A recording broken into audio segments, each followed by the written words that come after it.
Oh, we're doing the Gobbos again. We're gobbling a lot of Gobbos.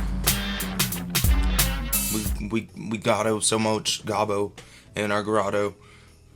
3 Gobbo in our grotto. Right? Gruesome. What's that? That book series that has all the rhyming names.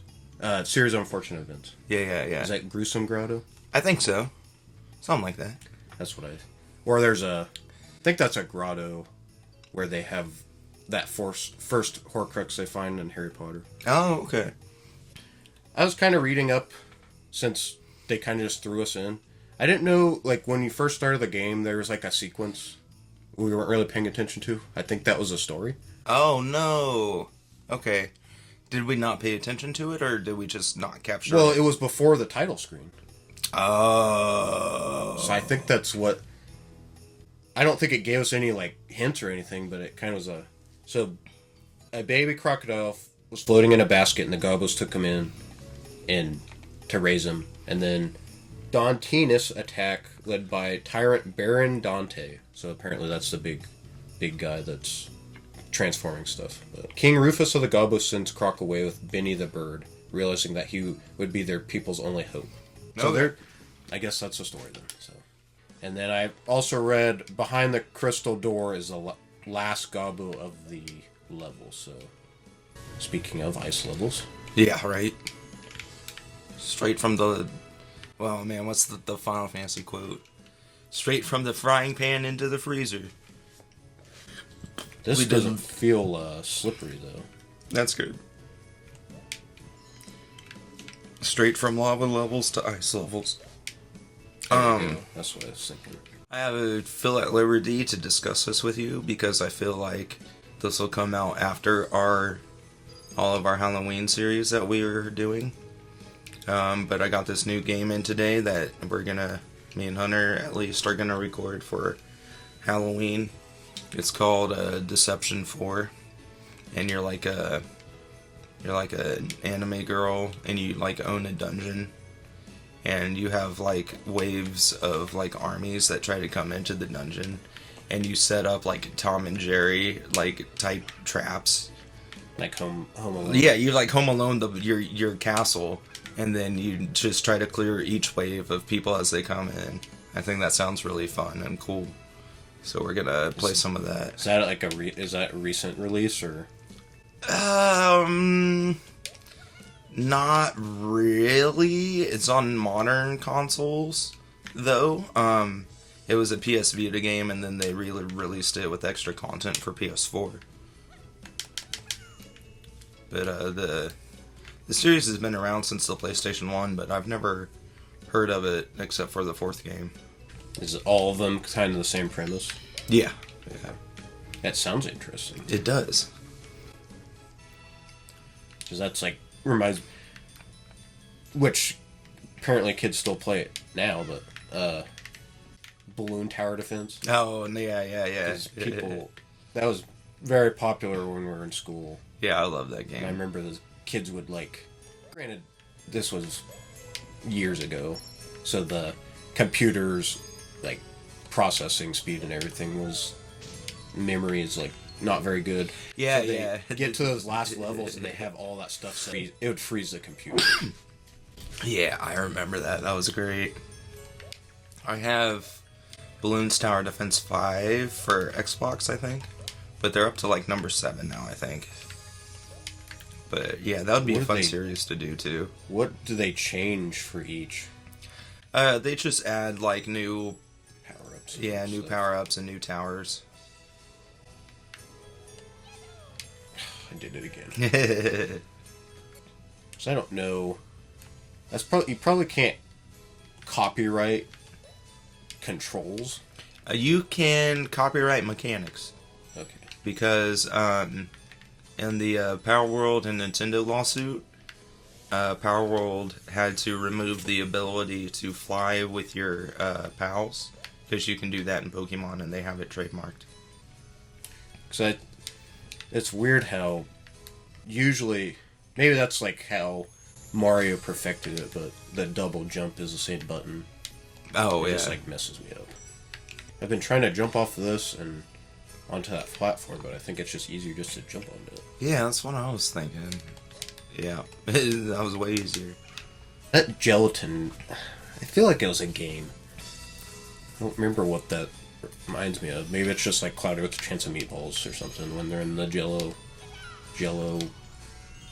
fortress or whatever that is. Yeah. Have you seen that movie? Yeah, it's been a long time though. Remember we had like might have been an AR party or something in middle school. They brought all these movies in and we watched them. Yeah. I feel like, yeah, you would have. I think that was I was in 7th grade. Because I don't know if you remember. Yeah. I remember we watched Cloud with the Chance of Meatballs. I ran into him I won't give specifics, but I ran into him a few years ago. Yeah. It's like I run in, I mean, I'm not around as much, but I run into some people from high school. And usually it's the people I want to see. That's good. That's really good. There's obviously people I could care less if I ever see again. Yeah. The only people I see from high school are my friends from high school, like you and Hunter and Zach and Jimmy. So it was that I ran into at the post office. Oh, I haven't seen forever, man. He was very excited when I announced we were starting the YouTube channel back up. So apparently he's been a fan. I think he commented on that, didn't he? Yeah. Yeah, guys, if you are hearing this, comment more, because it helps us a lot. I think, probably, in some way. I don't claim to know how the YouTube algorithm works. They'll push what they want to push. Because you have to do all that, you have to put the hashtags in the description and all that. Yeah, I've finally started doing that for our videos, so hopefully they'll find more viewers. Hashtag cool, hashtag fun. I've hashtag only... please watch. Hashtag please, I'm desperate. Hashtag please, are you still listening? Hashtag please, they're having me write hashtags. Hashtag please, get me out of here. But yeah, I've started doing that, but I've only done it to like the last 10 or 15 videos, so I won't even notice if it takes effect for like the next 5 months. And by then I'll forget that, you know. We talked about, like, your snipper clips has really, like, taken off. Yeah, I don't know why, man, but I'm so thankful for that. The latest one has like over 100 views already. That was like one of the release titles for Switch, wasn't it? Oh, I have no idea. Pretty sure. Because I have it. Oh, yeah? Game. Okay. Okay, at least these platforms are, I see the main ones. Oh, at least okay. These ones are not. We are six levels away from finishing it. And I'm looking forward to that a lot. Okay. How many levels are on there?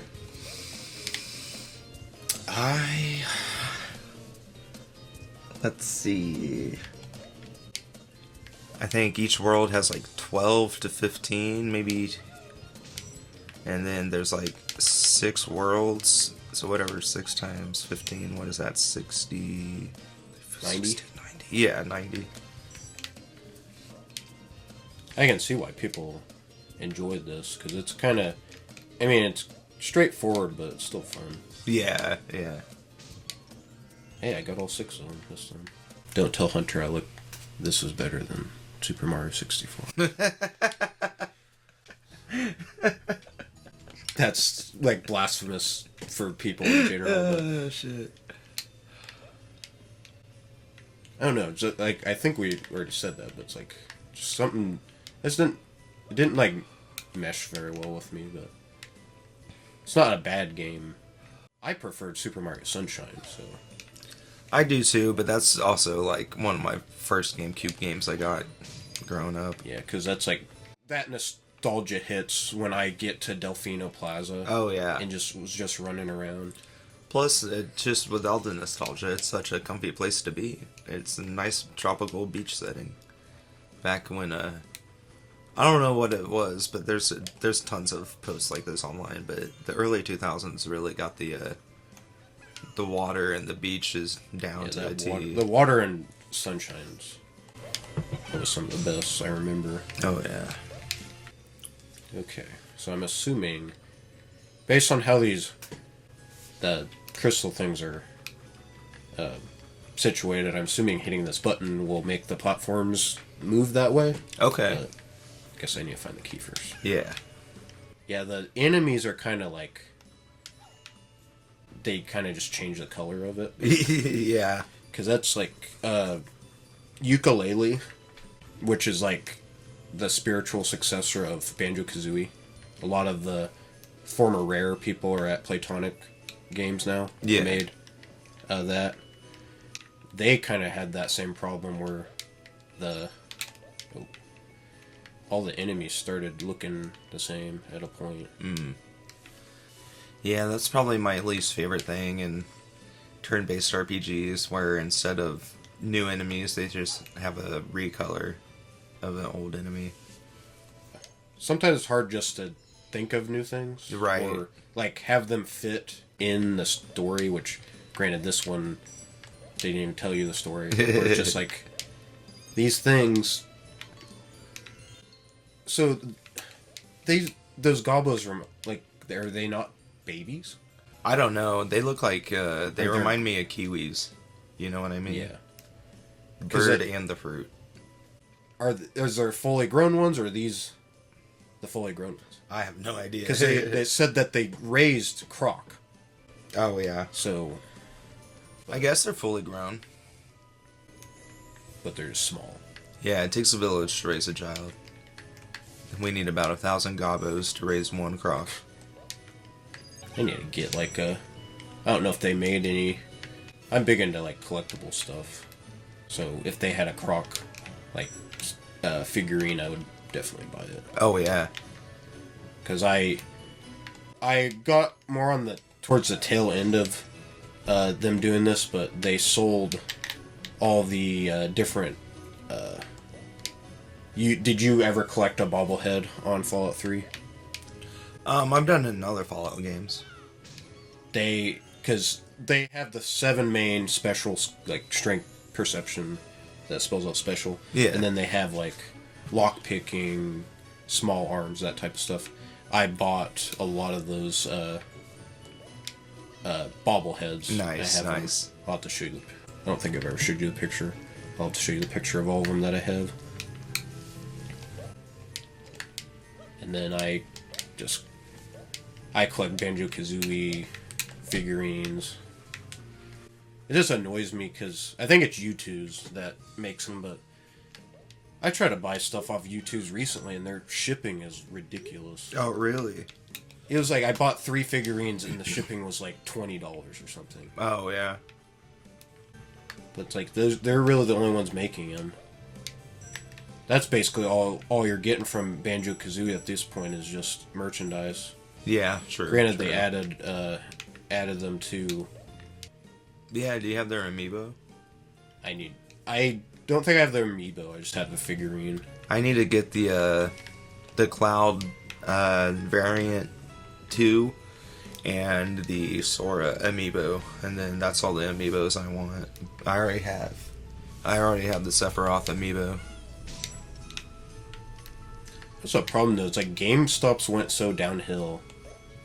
Yeah. In terms of, man, like, speaking of nostalgia, it's like just going into a GameStop and seeing like GameCube games, because GameCube is my favorite console ever. Yeah. Just seeing those games, like going into those retro stores that sell retro games. Can't really beat that in my opinion, but Yeah. My friend owns a retro gaming booth. I'll have to take you to sometime, and then I'll also have to take you to I'll have to censor this, but I'll take you to in town too, because it's a collectible and a gaming and a card store in the main town by ours. Yeah. Okay. I have 1 crystal left, and I think it's this one up here. Oh yeah. This box. This one's weird because, like, the difference between grabbing the bottom and you have to basically grab this side. Oh, okay, interesting. Or maybe there's a block that I destroyed, but maybe walk out here. Yeah, that's a weird way to have to do it. I don't think there was a block. Yeah, recently from my friend's store, I've gotten Fossil Fighters 1 and 3 and Dragon's Crown Pro for PS4. Do you know what Fossil Fighters are? I think my brother... Is it similar to Pokemon? Yeah. I think my brother bought that. Heck yeah, I've been wanting to try it for a long time, so I'm excited to start playing that. I just recently beat Yokai Watch 1, which is also like Pokemon. As I'm getting older, I'm finding out the only games that can really hold my interest for more than an hour are like creature collectors or like Dark Souls games. Other than that, I don't really just stay that engaged too easily. Am I grabbing that? I wish there was a double jump. Because I doubt you can patent double jumps, but... Yeah. Alright, we'll have to figure it out next time. Please subscribe.